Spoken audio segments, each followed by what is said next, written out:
Hello students, Ascent education group की online classes में स्वागत है। आज हम 12th क्लास की इंग्लिश लिटरेचर की एक poem the tiger and the deer उसको पढ़ेंगे। पोएट हैं श्री अरविंदो। इनकी पोएम है, जैसा कि आपको टाइटल से पता चल गया होगा। यहाँ पर एक तो टाइगर की बात हो रही है और एक डियर यानी हिरन की बात हो रही है। तो बाघ और हिरन के ऊपर है ये पोएम और संदेश लास्ट में कुछ और देती है। तो इसमें पहले बाघ की विशेषताएं होंगी और फिर हिरन की विशेषताएं होंगी और फिर इस पोएम का संदेश दिया जाएगा। पढ़ते हैं। फर्स्ट लाइन देखिए। Brilliant, crouching, slouching, what crept through the green heart of the forest, gleaming eyes and the mighty chest and soft soundless pause of grandeur and murder। तो ये यहाँ पर क्वेश्चन मार्क दिख रहा होगा आपको। तो इन दो लाइन में एक क्वेश्चन है, हमसे पूछा गया है। पोइट पूछता है कि ऐसा कौन सा जीव है जिसमें ये गुण हैं। तो गुण सुनिए कि सबसे पहले तो वो ब्रिलियंट होता है, यानी शानदार, चमकदार। क्राउचिंग, फिर वो झुककर बैठता है, जैसे शेर, बाघ, कुत्ते, बिल्ली शिकार करने से पहले बैठते हैं। जैसे अपनी चेस्ट को आगे टिकाकर, पैरों को आगे वाले पैरों को आगे की तरफ करके चुपचाप बैठ जाते हैं और शिकार करने का और शिकार के पास आने का इंतज़ार करते हैं। ऐसे क्राउचिंग, छुपकर बैठना। तो कौन कौन सी विशेषता हैं? ब्रिलियंट, शानदार होता है। क्राउचिंग, झुककर बैठता है। स्लाउचिंग, पैर लटकाकर चलना, आराम से चलना, लेज़ी वे में चलना, है ना, आलसीपूर्ण तरीके से चलना, सिर झुकाकर चलना, इसको स्लाउचिंग बोलते हैं। तो जब है बाघ, शेर आराम से जब चलते हैं, जब उन्हें कोई चिंता नहीं होती, तो आराम से सिर झुकाकर पैरों को भी आराम से रखते हुए चलते हैं। तो तीन विशेषताएं सुनिए। शानदार होता है, झुककर बैठता है और आलसीपूर्ण तरीके से चलता है या बैठता है। और फिर क्वेश्चन स्टार्ट किया है व्हाट क्रेप्ट, कि ऐसा कौन है जो रेंगता है। क्रीप की थर्ड फॉर्म क्रेप्ट। ऐसा कौन सा है जो रेंगता है, थ्रू किस में से होकर रेंगता है, the green heart of the forest, जंगल के हरे हृदय में से होकर। तो जंगल का हरा हृदय या दिल क्या कहा गया है? पेड़ पौधों को कहा गया है, जो जंगल में हरियाली पाई जाती है उसमें से कहा गया है। तो क्वेश्चन पूछा गया है कि ऐसा कौन सा जीव है जो शानदार होता है, झुककर बैठता है, आराम से आलसपूर्ण तरीके से बैठता है या चलता है, और रेंगता है जंगल के उस हरे दिल में से होकर, यानी पेड़ पौधों के बीच में से होकर रेंग कर आता है शिकार करने के लिए।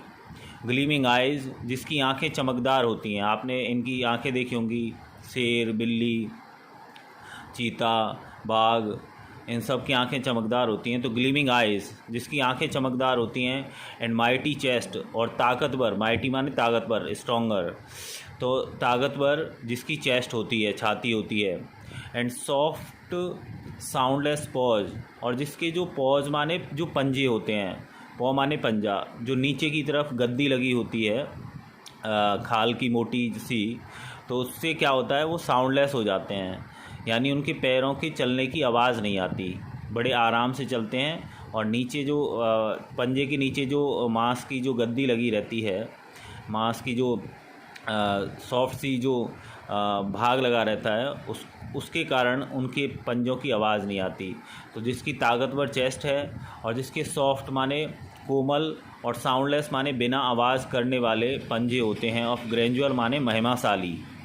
तो इतने महिमाशाली और आवाज़ रहित पंजे होते हैं। एंड मर्डर, और ये पंजे क्या काम करने आते हैं, क्या काम के लिए प्रयोग होते हैं?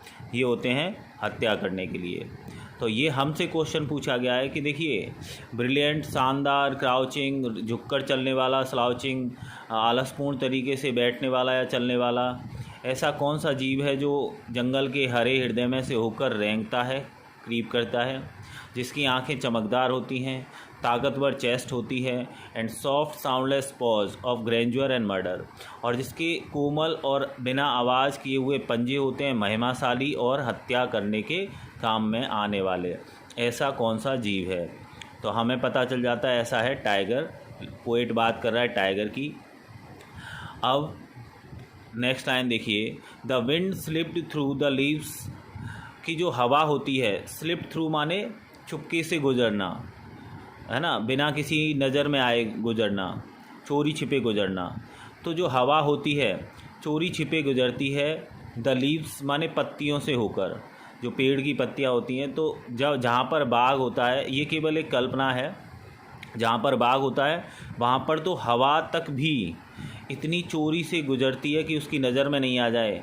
एज इफ़, ऐसे लगता है कि, कैसे लगता है, अफ्रेड, कि हवा भी डर गई हो, भयभीत हो, लेस्ट, कहीं ऐसा ना हो, इट्स वॉइस, की हवा की आवाज़, and the noise of its steps, और उसके आवाज़, उसके स्टेप्स माने कदमों की, perturb the pitiless Splendor, perturb बोलते हैं परेशान कर देना, चिंतित कर देना, परेशान कर दे, द पिटीलेस माने दया रहित, स्प्लेंडर माने उस गौरवशाली या महिमाशाली या शानदार जीव के, किसको, जीव को परेशान कर दे।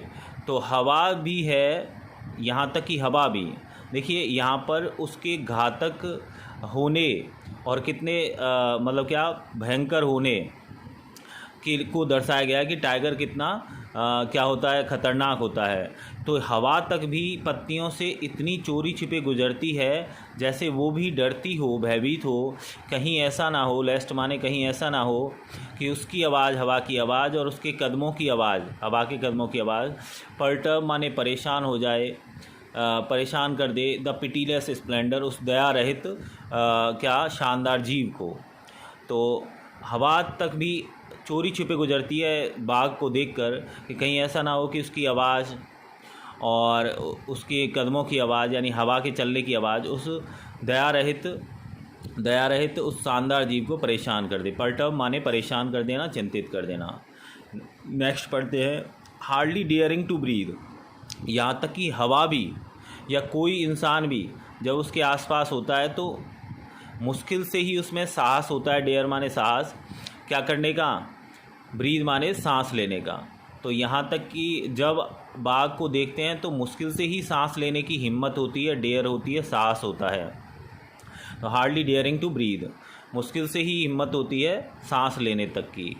But the great beast crouched and crept, लेकिन ये महान क्या शिकारी जानवर है ना, जो बीस्ट बोलते हैं जो शिकार करते हैं उन जानवरों को, तो शिकारी जानवर, ये महान शिकारी जानवर फिर क्राउच करता है, फिर छुपके से बैठता है, झुककर बैठता है, क्रैप्ट, और फिर रेंगता है और फिर एक बार बैठ जाता है। तो ये देखो, ये जो घटनाएं दे रखी हैं, ये जो क्रम दे रखा है ना एक्टिविटीज़ का, ये एक्टिविटीज़ तब एक शिकारी जानवर करता है जब वो शिकार करने वाला होता है, और शिकार के बहुत ज़्यादा पास पहुंचने के लिए वो क्या करता है, छुप कर बैठ जाएगा, फिर रेंग कर चलेगा आगे की तरफ, फिर थोड़ी देर रेंगेगा, फिर झुक कर बैठ जाएगा।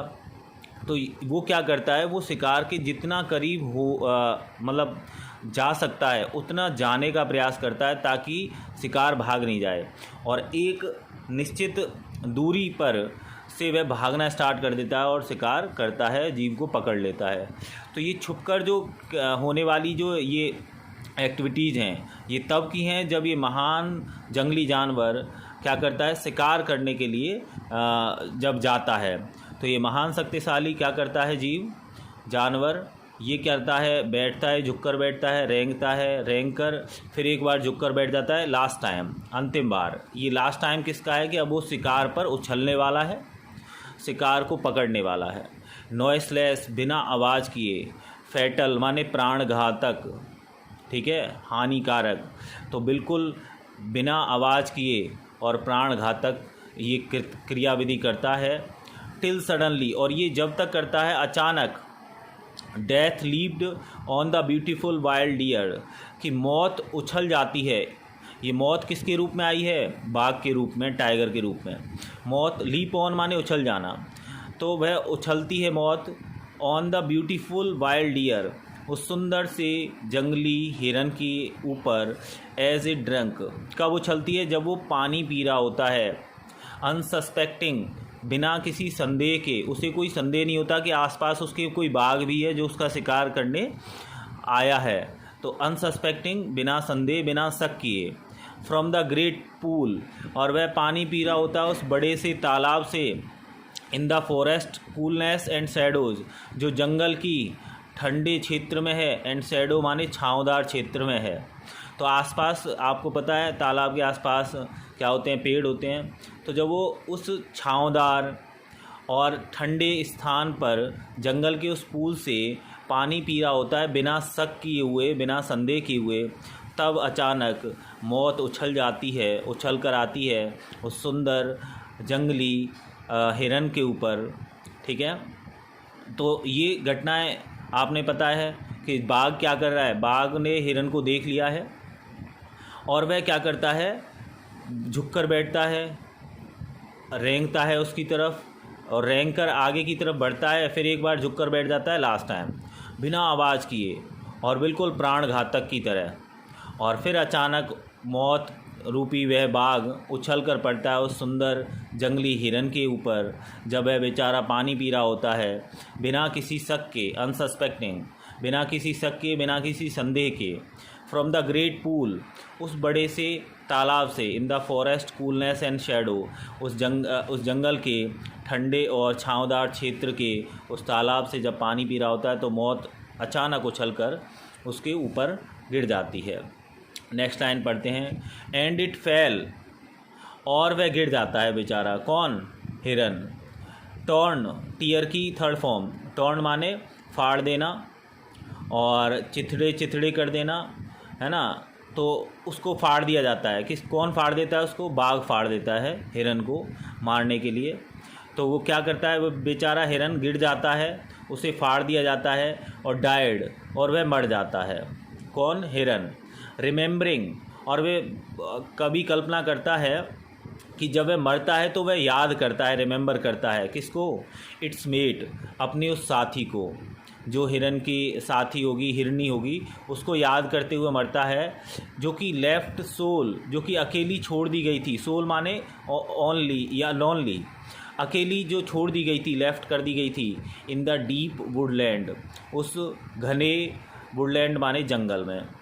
तो वो बेचारा गिर जाता है, उसको फाड़ दिया जाता है, बेचारा हिरन मर जाता है, याद करते हुए अपने उस साथी को जिसे अकेला छोड़ दिया गया था। इन द डीप वुडलैंड, उस घने जंगल में।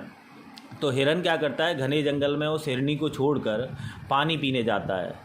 तो वो उसको याद करते हुए मरता है। जब उसे शेर फाड़ देता है, मार देता है, तो वो जब मरता है तो वो अपने उस साथी को याद करते हुए मरता है, जिसको वो अकेला छोड़ाया था उस घने जंगल में। डिस्ट्रॉयड, अब जो कवि है श्री अरविंदो, वो हमसे कुछ बात कर रहे हैं कि इस दुनिया में क्या होता है और वहाँ पर क्या हुआ, जंगल में क्या हुआ। नष्ट कर दिया गया, डिस्ट्रॉय कर दिया गया। किसको? द माइल्ड हार्मलेस ब्यूटी, नष्ट कर दिया गया उस नरम, माइल्ड माने नरम, उदार, हार्मलेस माने जो आपको नुकसान नहीं पहुंचाती, ठीक है, नुकसान न पहुंचाने वाली, है ना, जो खतरनाक नहीं होती, जो इनोसेंट होती है, भोली भाली होती है, मासूम, उस सुंदरता को।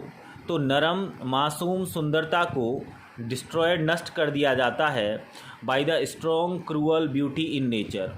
किसके द्वारा? स्ट्रॉन्ग माने ताकतवर, क्रूअल माने निर्दयी, सुंदरता के द्वारा। अब यहाँ पर बाघ को भी सुंदर कहा गया है क्योंकि दोनों ही जंगली जीव हैं, तो इसलिए वो क्या कहता है कि उस नरम और मासूम सुंदरता को डिस्ट्रॉय, नष्ट कर दिया जाता है।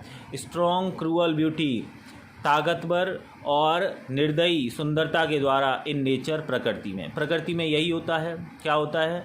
बाघ हिरणों का शिकार करते हैं, शेर हिरणों का शिकार करते हैं, तो यही होता है कि एक ऐसी सुंदरता है। देखो, हिरन के लिए हार्मलेस ब्यूटी कहा गया है और बाघ के लिए क्रूअल ब्यूटी कहा गया है। तो वो क्या कहता है कभी कि इस नेचर में, इस प्रकृति में क्या होता है, जो नरम और उदार, जो मासूम सी सुंदरता होती है, उसको नष्ट कर दिया जाता है एक ताकतवर और एक निर्दयी सुंदरता के द्वारा। ये प्रकृति में घटनाएं होती रहती हैं, ठीक है। और यही प्रकृति में होता है कि जो ताकतवर होते हैं वो मासूम लोगों का शिकार करते हैं, उनको नष्ट करते हैं, उनका फ़ायदा उठाते हैं, यही होता है। But a day may yet come. लेकिन यहाँ पर पोएम थोड़ी सी भाव बदलती है, अपना चेंज करती है। But a day may yet come, लेकिन एक दिन, मे माने शायद, ज़रूर आएगा। वैन द टाइगर क्राउचेज, जब टाइगर बाघ क्राउचेज झुककर बैठेगा, एंड लीप्स नो मोर, ना तो झुककर बैठेगा और ना ही उछलेगा, no more, in the dangerous heart of the forest. Forest माने जंगल के, डेंजरस हर्ट माने उस खतरनाक भाग में जहाँ पर बाघ रहता है। एक दिन ऐसा आएगा शायद कि जो बाघ है वो ना तो ही क्राउच कर पाएगा, ना तो झुककर बैठ पाएगा और ना ही उछल पाएगा, no more, in the dangerous heart of the forest, उस जंगल के खतरनाक हृदय में या भाग में जिसमें बाघ रहता है।